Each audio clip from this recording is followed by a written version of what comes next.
Evangelho de Jesus Cristo, escrito por Mateus, capítulo 11, versículo de número 28. Glória a Deus. Os irmãos localizaram?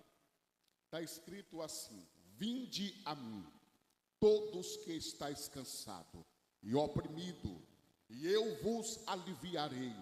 Tomai sobre vós o meu jugo e aprendei de mim, que sou manso e humilde de coração. E encontrareis descanso para a vossa alma, porque o meu jugo é suave e o meu fardo é leve. Amém. Os evangelhos são boas novas de salvação. É uma palavra que deriva do grego evangelion, que quer dizer notícias boas, notícias agradáveis. Aqui é sobre a vida de Jesus, morte e ressurreição. Nunca foi, nunca será sobre a minha vida. É sobre a vida dele. É sobre a história de Jesus. A pessoa mais importante na minha vida, por mais que eu ame a minha família, eu amo a minha esposa e os meus filhos, mas Jesus, ele é o autor e o consumador da minha fé. Jesus é a pessoa mais importante da igreja. Ainda que tenha pastores, líderes, que cuide, que zele de nós, Jesus Cristo, ele é o nosso pastor. E Davi falou isso de uma forma tão bonita. Jesus, ele sendo representado como um pastor.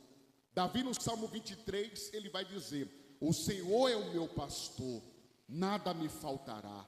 Deitai-me faz em verdes pastos, guia-me mansamente às águas tranquilas, refrigera a minha alma, guia-me pela vereda da justiça, por amor do seu nome. Ainda que eu andasse pelo vale da sombra da morte, não temeria mal algum, porque tu estás comigo.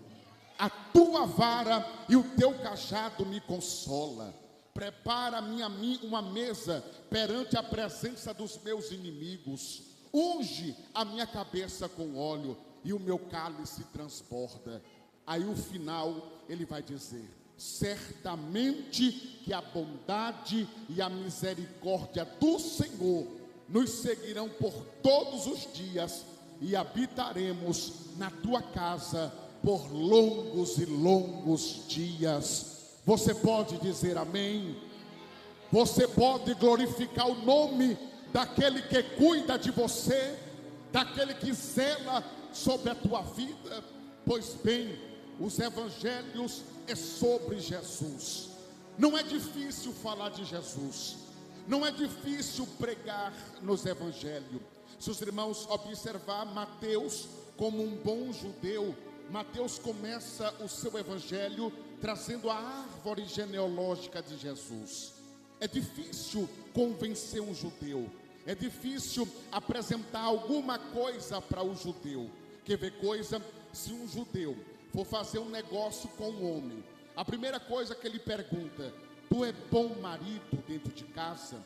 Tu honra a tua mulher? Peraí, judeu, você quer fazer um negócio comigo ou você quer saber da minha vida? O judeu vai e pergunta: se tu for um bom marido, se tu for um bom pai, tu vai honrar o compromisso que nós estamos fazendo aqui. Então, ele, como um bom judeu, apresenta a árvore genealógica de Jesus, mostrando que Jesus ascenderia ao trono de Davi. Pois bem, Marcos, o João Marcos, o evangelista, apresenta Jesus aos romanos. O interessante é que a linguagem de Marcos coloca Jesus em movimento. Constantemente você vai achar Marcos dizendo: então Jesus foi. E chegando Jesus, Marcos coloca Jesus em movimento. Agora vem Lucas. Lucas, um médico grego gentílio, quando aceita o plano de salvação de Jesus Cristo, ele se converte ao evangelho. Agora de gentil não tem mais nada. É um homem doutado e conhecedor das leis. escreve aos gregos, apresentando Jesus como homem perfeito. E não muito menos interessante o evangelho de João. João, apóstolo do amor. O João escreve a todos os cristãos, a todos os cristãos que reconhecem Cristo como Salvador. Pois bem, eu lendo aqui o capítulo de número 11 e o versículo de número 18 é uma chamada. Essa chamada, ela me encontrou há 22 anos atrás. Eu tinha 20 anos, eu tenho 42 anos. Quando essa chamada, ela veio até a mim. Se Jesus me chamasse para ser pregador, eu não ia. Se Jesus me chamasse para ser um profeta, eu não aceitava. Se Jesus tivesse me chamado para mim ser um pastor, aí que eu não aceitava mesmo. Mas quando ele me chamou, ele disse: vinde, vinde a mim, vós que estáis cansado. Eu estava cansado, eu estava com meu coração amargurado, à margem de uma sociedade, drogado, prostituído, passando pelas madrugadas escuras, frias e violentas. Mas o Senhor foi lá, o Senhor achou graça em um miserável pecador, e naquela noite ele foi ao meu encontro, dentro do sistema prisional, na cidade de Itabuna, dentro daquela cadeia pública. A voz do Senhor me encontrou. Ele sabia que eu estava cansado, ele sabia que eu estava oprimido. Não vou aqui entrar no testemunho, que é um testemunho, mas quando teve a primeira rebelião dentro daquele presídio, as coisas horríveis que eu presenciei, que não convém falar aos santos, mas uma das que me deixou intrigado eram as risadas que aqueles homens davam ao ver corpos incendiados. Uma das coisas que me deixava intrigado era ver sangues de homens correndo pelas valas, e muitos pulavam em cima e dançavam e cantarolavam. E eu no fundo daquela cela, com medo, eu tinha medo, porque eu estava cansado e oprimido pelo medo. Uma das armas que o inimigo usa nos últimos dias é o medo. O medo paralisa, o medo te deixa estático. E eu estava no fundo daquela cela fria e escura, cansado e oprimido. E dentro do meu coração eu dizia: Deus, eu não quero mais viver assim. Deus, me liberta desta vida miserável. Eu clamei a Deus do fundo do meu coração, quando a voz dele, a doce voz, a sublime voz de Jesus Cristo, ele disse: então venha, venha. Tu está cansado? Pode vir. Tu está oprimido? Pode vir, porque eu vos aliviarei. O que eu precisava era de um alívio. O que eu precisava era tirar aquela angústia que estava dentro do meu coração. Eu vim pregar para você que talvez você não enfrentou a metade do que eu já enfrentei na vida, e não precisa, porque você está aqui ouvindo o evangelho. Não queira ir pela dor, aceita o plano de salvação por amor.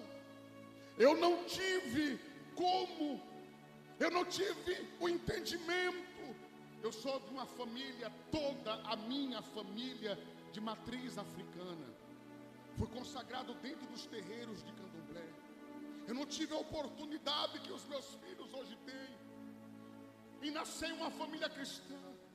Todos os meus filhos foram apresentados no altar.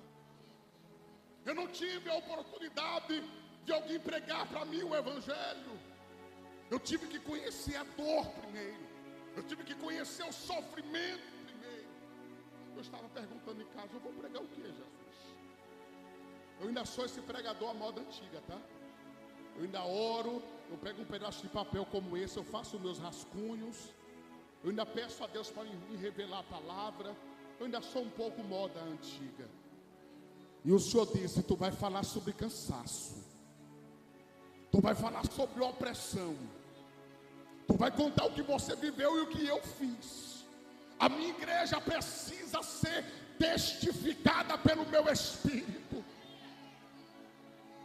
E tudo que eu precisava era do alívio. Eu busquei o alívio nas drogas. Quantas madrugadas cheirando cocaína.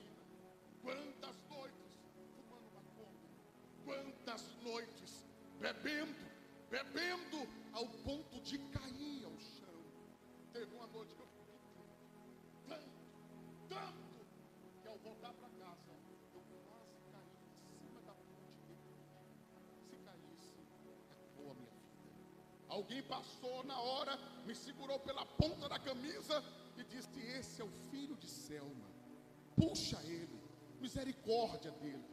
E me levaram, me arrastaram e me colocaram na porta de casa. 3 dias e 3 noites dormindo. Na 4ª noite minha mãe acordou e disse: filho, você está bem? Eu estava tão drogado, tão alcoolizado, tão bêbado, que 3 dias não foi suficiente para poder tirar de mim aquela dor. Havia uma dor no meu coração, havia uma tristeza, uma angústia dentro de mim. E eu buscava o refúgio nas drogas.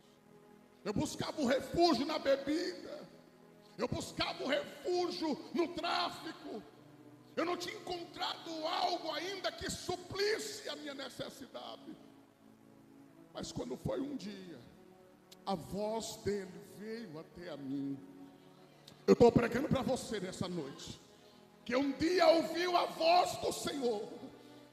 E essa voz te convidou e disse: vem, tu está cansado, tu está oprimido, vem, porque eu vou te aliviar. Tomai sobre vós o meu jugo e aprendei de mim, que sou manso e humilde de coração, e encontrarei descanso para a vossa alma. Eu acredito na tricotomia. Tem muitos que desprezam a tricotomia, mas nós somos indivíduos feitos corpo, alma e espírito. O corpo é essa carcaça aqui que você está vendo, é este protótipo aqui. A alma, Jesus deu a nós, eu digo, como forma de um presente, porque a alma é responsável pelo relacionamento. Através da alma, da nefesh, nós nos comunicamos, nós interlaçamos amizade, nós conhecemos o nosso cônjuge. Quem nunca ouviu o ditado ou adágio popular: eu achei a minha alma gêmea? É porque nós nos relacionamos pela alma. A alma é responsável pela tristeza, pela dor, pelo sentimento de alegria, de felicidade. Você tem uma alma dentro de você, mas Ele também nos deu um espírito. A este não é para a comunicação dos homens, a este não é para o relacionamento humano. Esse espírito é para nos relacionar com Deus. A hora é essa, o tempo é esse, que os verdadeiros adoradores adorarão ao Pai em espírito e em verdade. Essa noite nós estamos aqui em espírito, nós estamos ligados com o Pai. Ele vai preencher o vazio do teu coração, Ele vai preencher, Ele vai tirar toda dúvida, toda incerteza, toda tristeza, porque às vezes nós olhamos apenas o que está na nossa frente, nós olhamos apenas o que está diante dos nossos olhos, mas já foi dito aqui nessa noite, Ele conhece o nosso coração. O homem vê aquilo que está diante dos seus olhos, mas o Senhor conhece o coração. E corações que entrou aqui nessa noite angustiado, corações que entrou aqui triste, o céu me trouxe aqui para dizer: alegra o teu coração, confia naquele que te chamou, porque Ele é maior. Olhe para o mundo ao seu redor. As pessoas estão carregando fardos invisíveis. Vivemos uma geração pós-pandemia, onde as pessoas acumularam para si muitas cargas. E muitas delas passa sozinho, sozinha. Tem pessoas que abrem um sorriso para ser simpático. Tem pessoas que abrem um sorriso apenas por cortesia. Mas quando chega dentro de casa, que fecha a porta, que está sozinho, sozinha, aquele sorriso se desfaz. Tem pessoas que estão vivendo um período de dor, e muitas das vezes precisa de um abraço, precisa de um aperto de mão, mas nós estamos muito ocupados com os nossos afazeres seculares. Nós estamos muito preocupados com a correria do dia a dia.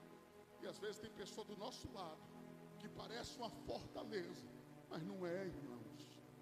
Urabaracia, Uriaio Renagas. Eu vim pregar com minha alma. Eu não sou esses pregadores que chegam na igreja pequena e ficam economizando mensagem, não. Eu só me contento quando eu prego tudo que Deus me manda. Prego para 1, prego para 2, prego para 1000, prego para 10.000. Porque não é pelo espaço físico, não é pelo tamanho da oferta, é pela chamada que Deus entregou ao meu coração. Existe um cansaço, e esse cansaço, ainda que você tire uma boa noite de sono, esse cansaço não sai. Ontem à noite minha esposa disse: você conseguiu dormir a noite inteira, né, sem levantar? Eu disse: milagre. Porque as madrugadas ultimamente, irmãos, têm sido madrugadas conflituosas. Madrugadas que, eu não sei os irmãos, está sendo difícil ficar na cama. O Espírito Santo indo até nós e dizendo: joelho, orar, buscar a minha face, os dias são maus. Deixa eu contar para vocês aqui, deixa eu particularizar para vocês aqui. Tem pregadores que só contam só vitória, né? Mas deixa eu me alegrar com vocês também nas minhas dificuldades. Ainda por esses dias o inimigo foi com seus dardos inflamados, com sua seta maligna, que ele faz isso. Ele vai te buscar no momento mais vulnerável. Ele vai buscar você nos momentos mais íntimos, que você pensa que você pode descansar um pouco e não pode. Na verdade não pode. E quem já foi dependente químico sabe o que eu vou falar aqui agora. Veio aquele peso na garganta, o nariz começou a escorrer, e do nada o coração começou a acelerar, e veio aquele princípio de abstinência. Na hora, irmãos, eu pulei da cama e já caí de joelho no chão, dizendo: Pai, misericórdia, Pai, tenha misericórdia de mim, Senhor.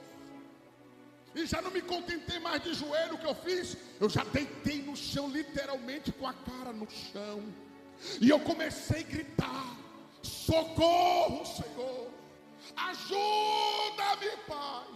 Deixa eu abrir um parêntese aqui para você. Se necessário for, grite. Se necessário for, peça socorro. Se necessário for, clame bem alto. Porque o inimigo está esperando o nosso silêncio. O inimigo só está pensando que nós vamos viver oprimido. Mas não, abra a tua boca, grite o mais alto que você puder, peça ajuda. Ao levantar pela manhã, procure o seu líder, procure o seu pastor, procure a sua esposa. Quantas vezes eu procurei minha esposa e disse: ore por mim, ore por mim. E quantas vezes não teve nem necessidade de eu pedir para ela poder me orar, para ela poder orar por mim. Ela colocou a mão uma vez nas minhas costas e começou a orar, e saiu aquele peso. Eu comecei a chorar, e ela com as mãos estendidas orando, e no final daquela oração disse: muito obrigado, minha esposa.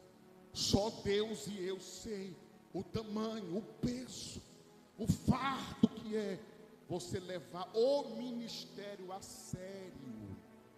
Porque tem pessoas que não levam a sério o ministério. Existe um cansaço na alma que uma noite de sono não resolve.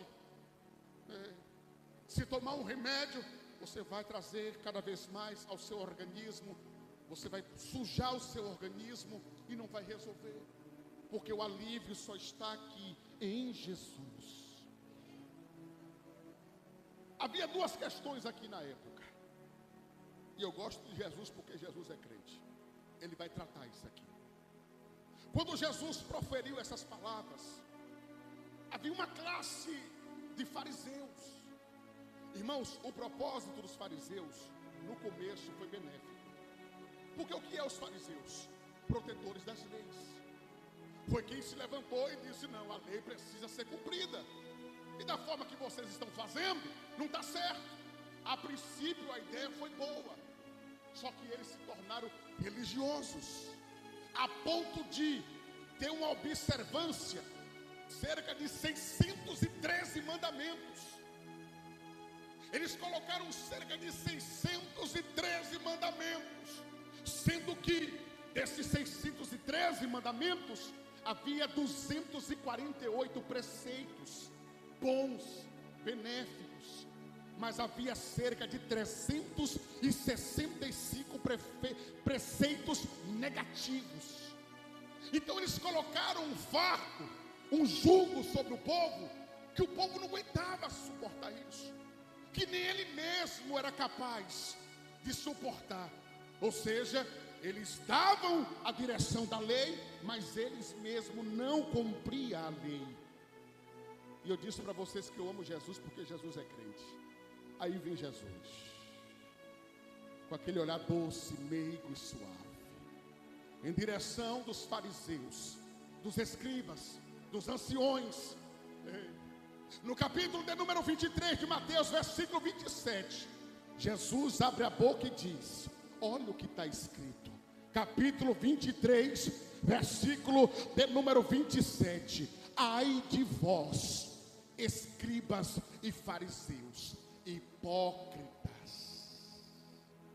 pois vós sois semelhantes a uns sepulcros caiados, que por fora realmente parece formoso, mas pelo interior são cheios de ossos, de mortos e de todas imundícia.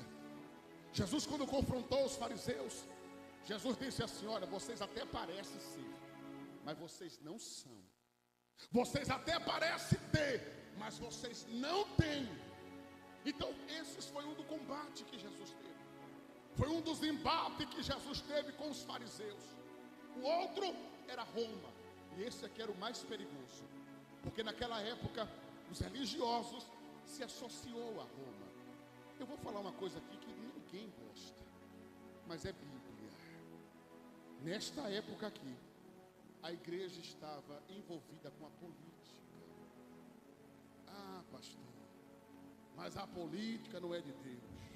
Ah, pastor, mas política e Bíblia não tem nada a ver, tem tudo a ver. Porque havia aqui agora um templo que foi reconstruído por Herodes. E quem era Herodes? Rei da onde?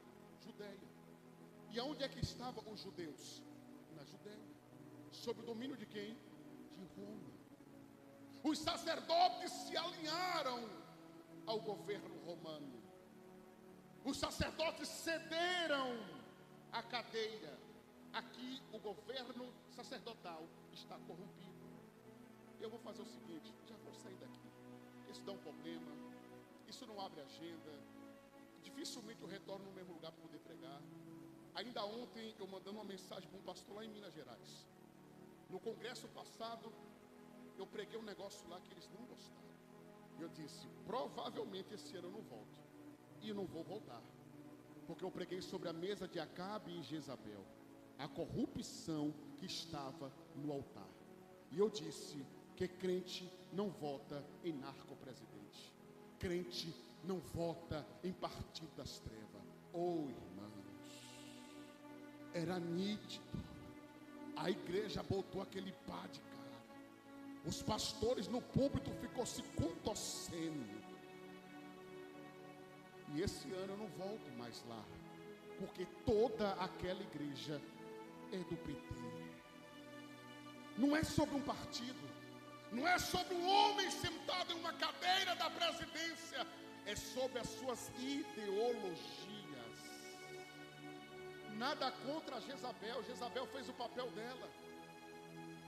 Era filha de Etebaal. Etebaal, rei dos Sidônios, era um cananeu. A sua filha foi criada na cultura dos cananeus. Quem errou? Acabe, quando casou-se com ela e trouxe ela para dentro da casa dele. Sabe qual é o problema? É quando nós trouxemos para dentro da nossa própria casa. E agora toda uma nação sofria e padecia, porque abriram uma porta. Tem lugares que o diabo nem precisa mais arrombar a porta já está aberta. Uracandarás. Eu sei que é difícil falar sobre isso, eu sei que é difícil pregar sobre isso, mas aqui a porta da corrupção estava aberta. Havia um mercado dentro do templo, ao ponto de Jesus chegar e chutar toda aquela mesa de campistas. Jesus virou a banca, Jesus virou a mesa e disse: vocês estão fazendo a casa do meu pai de comércio. Isso aqui é a casa de adoração, isso aqui é a casa de louvor ao Senhor, e vocês fizeram aqui covios de ladrões, salteadores. Jesus combateu os fariseus, Jesus combateu toda aquela classe hipócrita. Pregava, mas não vivia. Eu tenho que pregar o que eu vivo, eu tenho que viver o que eu prego. Já foi dito aqui, não é apenas vestir um terno, uma roupa, uma saia até o tornozelo.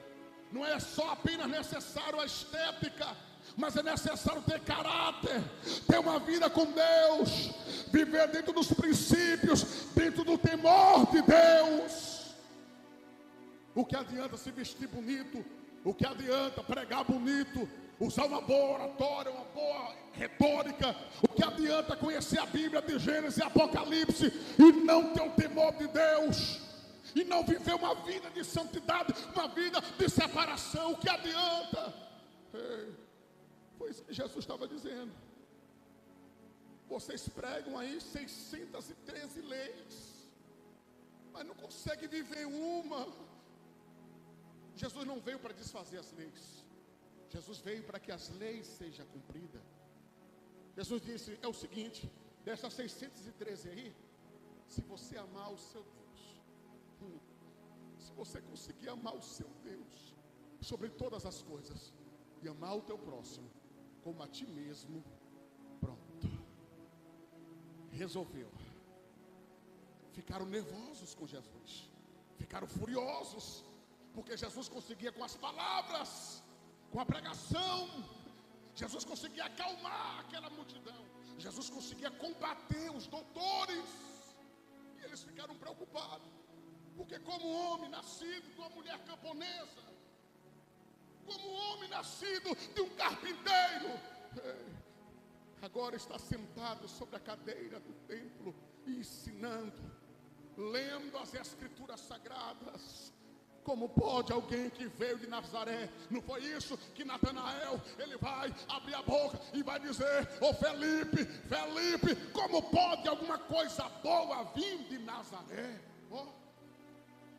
Só em Nazaré cerca de 50 homens se levantou e disse: eu sou Cristo, eu sou Cristo. Dizer que é, todo mundo diz. Eu quero ver ser. Aí Jesus olhou para Natanael e Felipe. Naquele exato momento, ele abre a boca e diz: ô Natanael, é o seguinte, eu te vi debaixo daquela figueira. Natanael ficou abismado e disse: como pode? Pensamento do pregador, não diz a Bíblia. Ô Felipe, tu andou fofocando, foi? Tu andou dizendo alguma coisa para Jesus? E nem precisava, porque a partir de hoje, se tu se espantou com isso, tu vai ver coisa maior. O céu se abrindo, oh glória, meu Deus do céu, o Filho de Deus, Jesus Cristo, está aqui no nosso meio. tu é sepulcro caiado. Hipocrisia. Falando de figueira, Jesus não gostava de hipocrisia. Jesus não gosta de hipocrisia. Jesus sentiu fome. E ele vai até onde? A figueira. Quando Jesus chegou na figueira, a figueira tinha o quê? Folhas verdes. A princípio, está verde. Tem folhas, tem vida, mas não tem fruto. Jesus queria se alimentar com o fruto daquelas figueiras. Deixa eu lhe contar aqui uma história. Ano de 2019, eu fui apacentar um campo. Dura missão. Admiro, pastor, o seu ofício. Admiro, de coração, de verdade.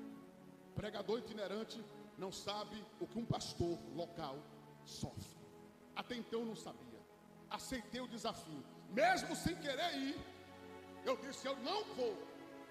Bati o pé e disse, não vou. E parece que Jesus fala umas coisas para a mulher que não fala para o homem. Aí minha esposa deu risada assim. Deus já falou comigo. Você vai. Eu disse, não vou. Oxi, quero ver. Na época congregava lá no setor 14, lá no Jardim Ângela, lá na casa dos pregadores. Grandes pregadores saíram de lá. Adeildo Costa, Zilmar, como é o nome dele? Gilmar Fiuza, Neilson Gomes. Eu disse, eu estou no lugar dos pregadores, então aqui eu vou me dar bem. Aí a proposta veio, tu vai para o campo. Eu disse, não vou. Vai para o campo. Eu disse, não vou. Eu disse, quer ver coisa? Vou conversar com o meu pastor. Aí me enchi, estufei o peito e fui lá conversar com o pastor Dorival Mendes. Meu pastor, a situação é essa. É um convite que eu recebi do campo para ir lá para Leopoldina. Ele disse, aonde? Eu disse, Leopoldina. Ele, conheço, zona da Mata Mineira. É, terra seca, Mata Profeta. Eu disse, pronto. Meu pastor está ligado. Eita glória. Terra seca, Mata Profeta. Conhece aquela região. Aí ele olhou para mim assim e disse, e tu quer o quê? Eu disse, não, eu vim conversar com o senhor para ver o que o senhor acha, né? Ele olhou para mim e disse assim, está vendo essas cadeiras aqui? Quem conhece aqui o setor 14, a sede de Jardim Ângela? Sede setorial, eu acho que a de São Paulo é a maior. Naquele púlpito, contando por baixo, eu acho que tem umas 150 cadeiras, eu acho. Eu sei que na nave, 2.700 poltronas na nave. 2.700 poltronas na nave. Na galeria, 300. Quando eu entrei naquela igreja, eu e minha esposa, recém-chegada da Bahia, quando eu olhei para aquela igreja, aquela abóboda linda, disse, meu Deus, aqui é o céu. Vamos morar aqui. Ô, igreja linda, bonita, irmãos. Imagina o céu, como que não vai ser, né? Se o homem aqui na terra tem capacidade de fazer uma igreja bonita como aquela, e ali nós congregamos ali quase 5 anos. Aí o pastor Dorival Mendes olhou para mim e disse assim, está vendo esse púlpito aqui? Fica cheio de obreiro aqui pedindo congregação, pedindo igreja. Pedir igreja aqui em São Paulo é fácil. Eu quero ver pedir igreja no sertão. Eu quero ver pedir igreja no Nordeste. Faz o seguinte, cabra. Pega tua esposa, pega teus filhos, vai-te embora, vou assinar a carta. Irmãos, dos 2 a 1. Ou eu fui um péssimo obreiro e o pastor queria livrar, porque tem lugar que é assim, aqui não tem. Graças a Deus, aqui na congregação, todos são obreiros fiéis. Mas tem lugar que o pastor quer botar o obreiro para fora. Eu voltei para casa pensando, será que eu fui um mau obreiro? Será que eu não prestei para nada não, Senhor? Ou chegou o tempo de Deus. Quando eu cheguei em casa com a carta assinada, a esposa lá dando risada. Eu não disse para você, homem? Eu não disse para você? Chegou o tempo de Deus. Oh glória! Oh glória! Irmão, eu fui, mas fui murmurando. Bora ser sincero? Bora falar a verdade? Fui murmurando, criticando, disse, meu Deus, o que é que eu vou fazer da minha vida? E quando nós chegamos lá naquela cidade, para resumir, na hora de vir embora, eu disse, não, Senhor, quero voltar não. Não acabou o tempo não, o tempo ainda está começando. Oh glória! Os irmãos pegou amor pelo pastor, amor pela igreja. Ô irmão, era leite de vaca. Nesse leite que a gente compra de caixinha não. É leite de vaca. E a irmã dava o leite e falava assim, não chacoalha muito não, pastor, porque se chacoalhar vai virar coalhada.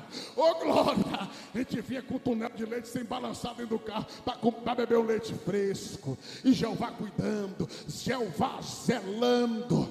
Quando foi em março de 2020, pandemia, fechou tudo. Aí o Espírito Santo disse: aí, metida besta, não vinha para cá não, tu ia ver. Vai pregar onde agora?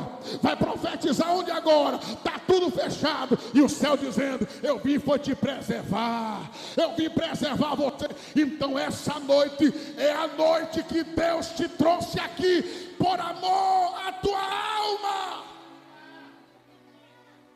Não murmura não.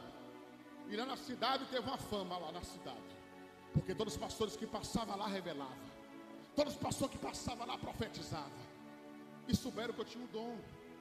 Só que esse dom que Deus me deu, não sou eu que uso ele, é Deus que usa a minha vida. Então eu não posso vir aqui inventar profecia, eu não posso vir aqui bater o pé e dizer assim diz o Senhor, sem estar falando nada. Se for para revelar, profetizar, Deus sabe, eu prego, profetizo. Se for para revelar, revela.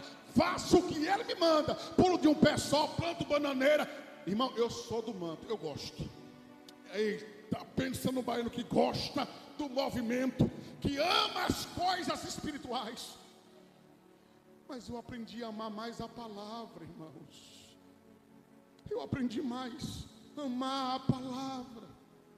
Aí sabe qual era o resultado agora? O pastor não revela. O pastor não profetiza. Eu disse: irmãos, eu prefiro ser conhecido aqui na cidade como pastor que não revela, como pastor que não profetiza, como pastor que não revela o CPF, a cena, a mega sena. Mas faz o seguinte: vai em cada boteco desse aí, cada biroscazinha dessa aí, cada mercadinho desse, vê se meu nome está lá no caderno devendo alguma coisa. Procura saber se aqui algum dia eu tomei boca em libertinagem com alguma jovem, com alguma mulher casada, como os outros que passaram aqui fizeram. Procura saber se eu sou mulher, se eu sou homem de uma mulher só, se eu ando por aí com adultério, fornicando. Procura saber. Aí disseram: pastor, nisso aí não tem não. Eu disse: então pronto, só nisso eu já valeu a pena eu ter vindo para cá. Honestidade, sinceridade, integridade, ainda que não revele, que não profetize, mas seja fiel a Deus. A figueira parecia ser, mas não era. Parecia ter, mas não tinha. Jesus olhou e disse: seca-te, e nunca mais nasça fruto de ti. O que tem de figueira seca por aí, aparenta ter, aparenta ser, mas não tem, mas não é. E Jeová está dizendo: é figueira seca, é figueira seca, é figueira seca. Ó glória! Escuta, para nós finalizarmos.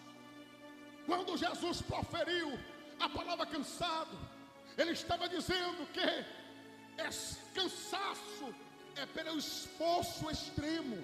Esse cansaço era pelo esgotamento, é pela forma de tentar salvar a sua própria vida.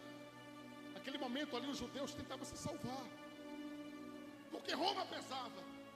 Os judeus estavam vivendo sob o domínio dos romanos, vivendo sob o jugo dos fariseus. Aí Jesus disse: tu está cansado, tu está vivendo por debaixo de uma opressão. Quando Jesus fala a palavra opressão, Jesus está dizendo e se referindo a uma carga que fora colocada, uma carga fora do comum. Eles estão cansados porque Roma está colocando um fardo muito pesado. Eles estão oprimidos porque estão vivendo dentro de um sistema religioso, irmãos. Por causa de um sistema religioso, eu vi um líder colocar um jovem para fora da igreja. Não precisava aquelas palavras. É para corrigir, corrige. É para chamar a atenção, chama. Mas existe um escritório, existe um canto secreto, existe uma reunião. Não era para fazer daquela forma, na frente de todo mundo. O jovem ficou entristecido e saiu pela porta da igreja. Filho de um pastor, tocava na igreja. Para resumir, do mundo ele não voltou mais, porque uma certa madrugada ele estava bêbado, em cima de uma moto, lá em Diadema, no bairro de Serraria, em alta velocidade. Quantas vezes eu disse, vou falar o nome porque ele está morto. Quantas vezes eu disse: André, para André, André, volta para casa, volta para a igreja, André. Ele triste, magoado. Você viu o que fizeram comigo? Eu disse: vi. Mas Jesus não te fez nada. Volta, filho, volta. Aí eu fui no aniversário do filhinho dele. E ele estava com a moto de alta cilindrada. Ele disse: pastor, ponga aí na garota, vamos sentir a pressão. Eu disse: não, filho, deixa sem pressão mesmo. Eu disse: André, eu não vou pregar no seu velório. Falei por 3 vezes, eu disse: André, eu não vou pregar no seu velório. Ele disse: que é isso, pastor? Tu tá me agorando, é? Tu tá me amaldiçoando? Eu disse: não, filho, cuidado. Já estava com platina nas pernas, já tinha caído de moto. Eu disse: André, o diabo está te quebrando todo, filho. Volta para casa, volta para a igreja. Como eu viajei, fui para Leopoldina. No começo do ano 2020, o pai dele me liga: oh, ora pelo André. Teve um acidente essa madrugada. Está lá no hospital de Serraria. A batida foi tão forte. Quebrou os 2 braços. Quebrou as 2 pernas. Bateu a caixa torácica. Teve descolamento dos órgãos. Sabe o que mais me deixou triste? Foi o pai falando: eu tive que sair às pressas da emergência, porque ele estava brigado com a mãe dele. Eu tive que sair para que os dois se reconciliassem. Eu vim pregar para você. E detalhe, não estou colocando medo em ninguém, porque a realidade ela é nua e crua. E a mãe dele às pressas entrando naquela emergência. Só que não deu tempo. O André faleceu. Quando eu recebi a notícia, eu peguei este carro, irmãos. Na minha mente eu disse: eu vou chegar lá e se ele estiver ainda suspirando, eu vou fazer o apelo. Se ele estiver ainda com fôlego de vida, eu não sei, eu vou fazer uma oração. Irmão, passei ali por dentro do Rio de Janeiro, passei por Macaé, que eu nem vi a hora. Estava chovendo, eu acelerando esse carro, desesperado, esse Deus. Eu fui parado pela Polícia Federal, eu não entendi, o policial mandou eu parar. Só que na minha mente ele disse: costa para a esquerda, só que eu tinha que parar, não consegui parar. Quando eu vi a viatura da Federal, estava atrás de mim. Disse: moço, que pressa é essa? Eu disse: desculpa, eu não te vi mandar parar. Disse: por que você está com tanta pressa? Eu disse: eu tenho um amigo, um filho de um pastor, que acabei de receber a notícia que faleceu, eu não sei. Ele disse: vá com calma, tenha calma. E ali eu peguei aquele carro, fui. Cheguei lá em Diadema, o menino já estava morto. Sepultamos o André.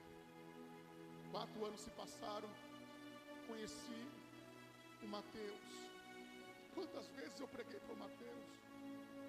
A mãe dele falava assim: ô Wendel, vem cá em casa mais vezes, porque todas as vezes que você está aqui, Mateus fica crente. Toda vez que você vir para cá, Mateus ora.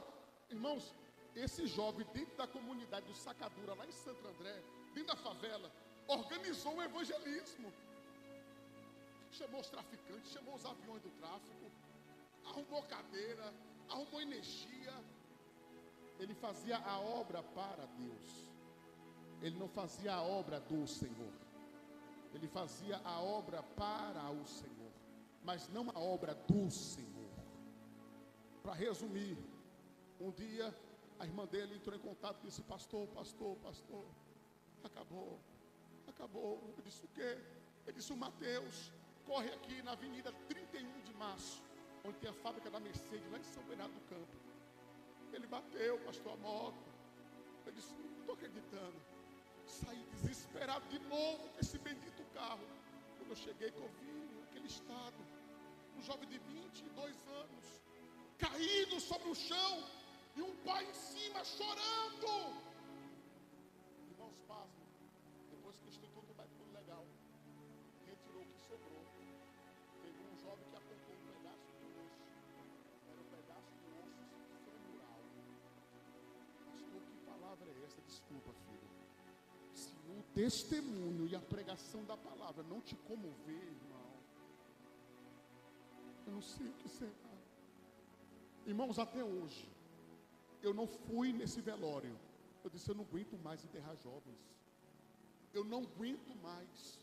Graças a Deus meu horário acabou. Obrigado, Jesus. Eu não aguento mais sepultar jovens. E o Senhor me disse: tantos jovens morrendo hoje, com o endereço do céu aqui, ó,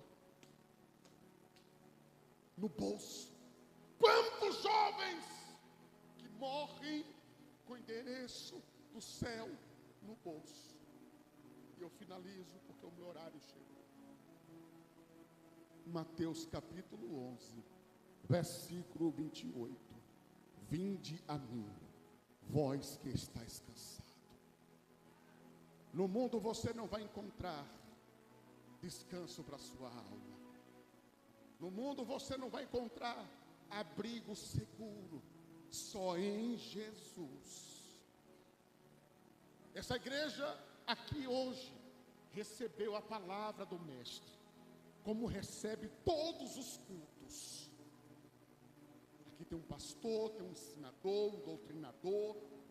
Vários profetas passaram por esse culto. Vários homens e mulheres de Deus já pregaram aqui a palavra. Hoje você tem a oportunidade de decidir. Hoje você tem a oportunidade de mudar a história da sua vida. Essa foi a mensagem que Deus colocou no meu coração. Eu queria, irmão, vir aqui dizer, diga para o seu irmão, bota a mão no ombro dele, cutuca ele, chuta ele. Porque a moda do pregador agora é essa, né? É a modinha, nada contra, irmãos. Chuta ele, cutuca, diga para ele, você não entendeu, você não pegou, você não pegou. É um negócio assim, cada um prega da forma que for. Mas eu não ia fazer isso aqui com vocês. O Senhor me disse, pregue a minha palavra.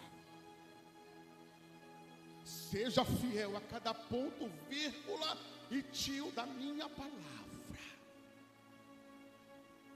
Lá tem pessoas cansadas, filho, oprimidas.